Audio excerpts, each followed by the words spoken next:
우리 함께라면 언제나 영화 같은 하루야.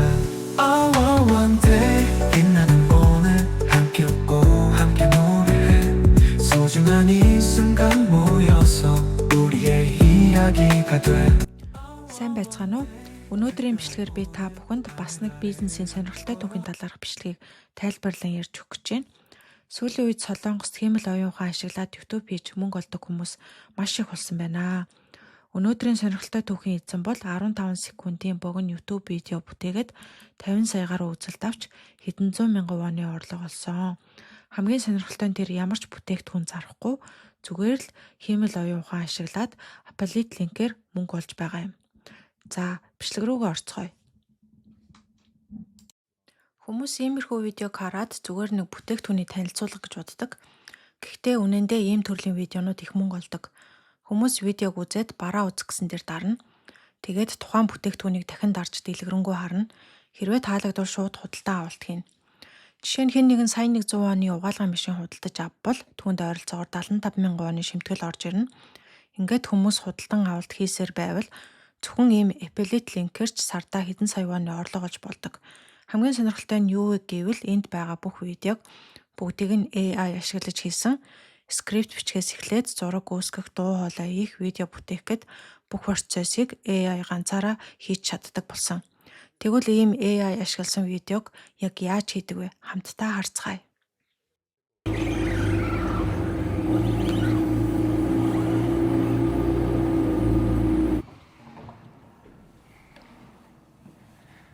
안녕하세요. Тэр өөрийгөө 32 настай хиймэл оюун ухаан хөгжүүлэлтийн компани ажилладаг Винс гэж танилцуулж байна. Түүний унж ирж байгаа машин нэлээд анхаарал татсан. Тэр машин McLaren GT бөгөөд шинэ үнэ ойролцоогоор 300 сая вон гин. Харин тэр өөрөө хуучин унж байсан 250 сая воноор худалдаж авчээ. Тэр машинаараа хамгийн ихтэй ойролцоогоор 230 км/цагийн хурдтай явж үтсэн гэж хэлж байна. Магадгүй 300 хүртэл явж чадна. Тэр анх машины инженерийн чиглэлээр сурч байсан бөгөөд үүнтэй зэрэгцэн компьютерийн инженерчлэг давхар судалж исэн гэн дараа нь механик инженерийн магистрт суралцах үедээ нэгэн судалгааны лабораторид орж тэндээс хиймэл оюун ухааны технологитой анх гүнзгий танилцаж эхэлжээ. Ингэснээр энэ чиглэлээр ажиллах сонирхол нь улам нэмэгдэж улмаар хиймэл оюун ухааны хөгжүүлэгч болж ажиллах болсон байна. Тэрээр хөгжүүлэгчээр ажиллаж байхдаа ээлжийн компанид ажиллаж байсан бөгөөд тухайн үед агаар жуулагчийн эхлэлтэс харьяалагдан агаар жуулагч төхөөрөмжөд зориулсан ухаалаг систем хөгжүүлэх ажлууд дээр ажилладаг байсан гэн харин одоо бол технологийн энэ туршлагаа ашиглан онлайн дэлгүүрүүдийн бүтээгдэхүүний дэлгэрэнгүй хуудас хийх мөн AI ашиглан YouTube видеонууд бүтээх зэрэг ажлууд хийж байгаа гэж ярьж байна. Үүнээс гадна тэрээр олон компанитай хамтран технологийн хөгжүүлэлтийн төслүүд дээр ажиллаж янз бүрийн AI системүүдийг хөгжүүлэх ажлуудыг давхар хийдэг юм байна. Ops нь саяхан 12 сард нээсэн бөгөөд өөрөө энд тэр бүр ирдэггүй гэж тайлбарлаж байна.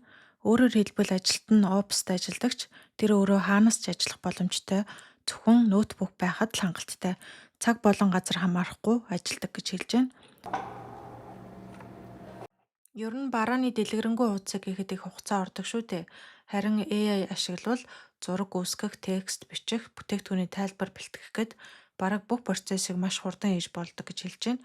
YouTube-ийн хувьд ч мөн адил сэдв болохоос эхлээд видео бүтээх хүртэл бүх процессыг хийдэг AI системийг өөрөө бүтээсэн гэн.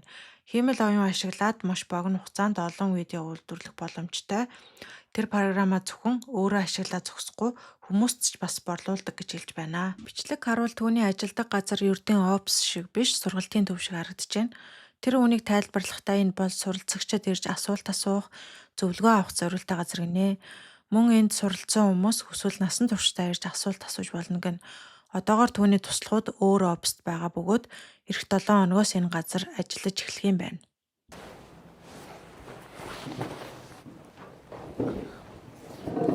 Одоо тэр өөрийн YouTube дээр хийдэг видеонуудыг үзүүлж байна. Энд жишээ болгож галтгооны хэрэгслийн тухай видеог харуулж байгаа бөгөөд хүмүүс энэ видеог үзээд хэрэг бүтээгдэхүүн таалагдвал шууд худалдаа авалт хийдэг гэн мөн энэ систем хэрхэн ажилдгийг тайлбарлаж байна.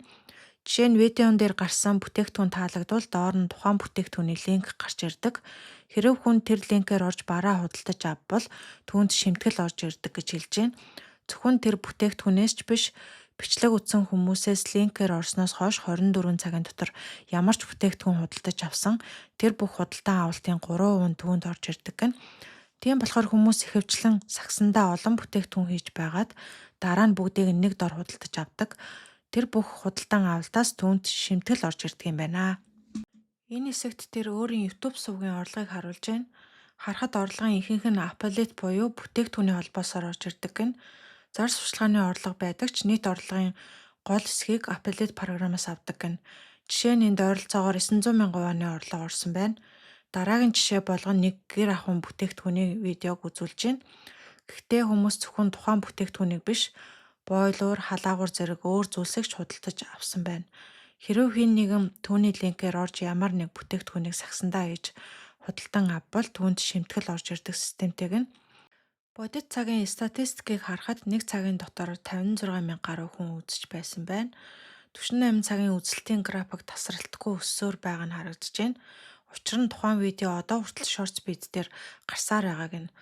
Гэхдээ заримдаа үзэлт их байсан ч орлого бага байх тохиолдол бий. Энэ нь хүмүүс ямар бүтээгдэхүүн худалдан авч байгаагаас шалтгаалдаг. Хэрэв хямд бүтээгдэхүүн авбал түүнд хэдэн зуун вон л ногдож магадгүй. Тиймээс зарим видео маш их үзэлттэй байсан ч орлого бага байх үе гардаг гинэ.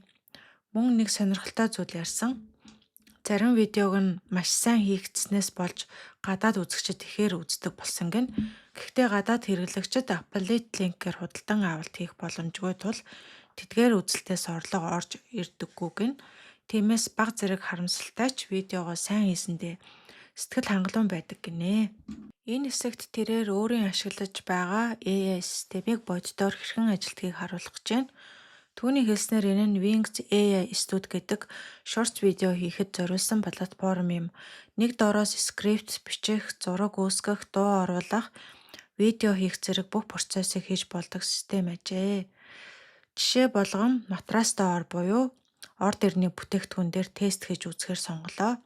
Бүтээгдэхүүний нэр болон зураг оруулахад AI тухайн бүтээгдэхүүнийг автоматар анализ хийж short видеонд ашиглах сурчлагын текстийг өөрөө бичиж гаргаж байна. Өөрөөр хэлбэл хэрэглэгч зөвхөн бүтээгдэхүүний нэр л оруулахад AI скриптийг автоматар бэлддэг гэсэн үг. Хэрэв хүсвэл тэр скриптийг засварлаж болно, эсвэл дахин шинээр үүсгүүлэх боломжтой. Дараагийн алхамд AI хоолоо ашиглаж байна. Системээс дуу хоолой сонгоод скрипт дээр тулгуурлан AI-аар voice үүсгэж байна. Ингэснээр видеонд хэрэгтэй дуу хоолойч автоматар бэлэн болдог. Үүний дараа AI тухайн бүтээгдэхүүний зургийг ашиглан өөр өнцөг, гэрэлтүүлэгтэй шин зургууд үүсгэж өгч байна. Хэрэв хэрэглэгч хүсвэл нэмэлт тайлбар бичиж дахин зураг үүсгүүлэх боломжтой. Дараа нь эдгээр зургууд дээр үндэслэн AI өөрөө богино видео үүсгэж эхэлдэг. Түүний хэлснээр shorts контентын хувьд заавал урт байх шаардлагагүй. Ердөө 10-15 секундын видео байхад хангалттай гэнэ.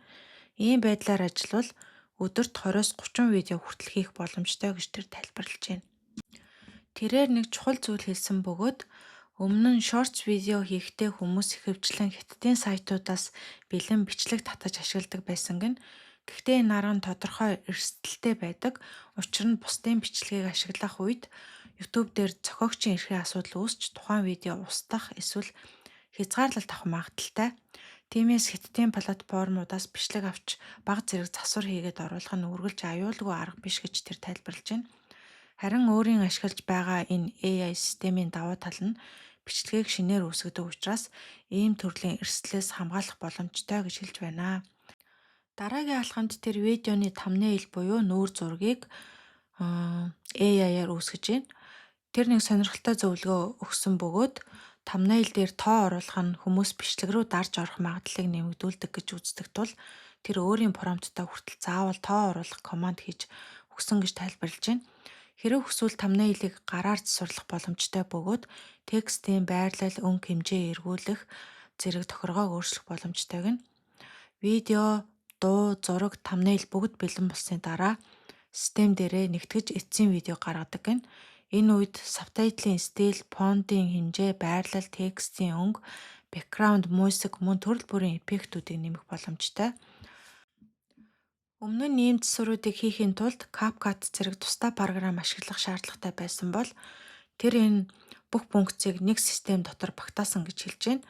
Видео бэлэн болмогц тэр шууд YouTube дээрээ оруулж үзүүлж байгаа бөгөөд мөн гарчиг, тайлбар, тааг зэргийг AI автоматар бичиж өгдөг тул хэрэглэгч зөвхөн copy paste хийхэд л хангалттай гэнэ. Түүний хэлснээр ийм аргаар өдөрт дунджаар 10-аас 15 видео хийх боломжтой. Илүү их ажил бол 50 видео хүртэл хийх боломжтой гэнэ. Гэхдээ нэг чухал зөвлөгөө бас байгаа. Нэг суваг дээр өдөрт маш олон видео оруулах нь алгоритмд муу нөлөө үзүүлж магадгүй тул олон суваг ажилуулах нь илүү үр дүнтэй гэж хэлж байна. Эцэст нь нэг зүйлийг онцолж хэлэхэд олон хүн YouTube эхлүүлэхийг хүсдэгч процесс төвөгтэй санагдаад эхэлж чаддаггүй. Харин хиймэл оюун ухааныг зөв ашиглаж чадвал контент бүтээх ажлыг илүү хялбар болгож цагийг ихээр хэмнэх боломжтой. Тиймээс өнөө үед хиймэл оюун ухааныг ашиглаж сурах нь контент бүтээгчдэд хамгийн хэрэгтэй чадваруудын нэг болж байгааг онцолж хэлмээр байна. За ингээд бичлэгтэйгээ хамт байж энэ хүртэл үзсэн та бүхэндээ маш их баярлалаа. Дараагийн сонирхолтой түүхээрээ иргэн уулзъя. Баярлалаа. Баяртай. 다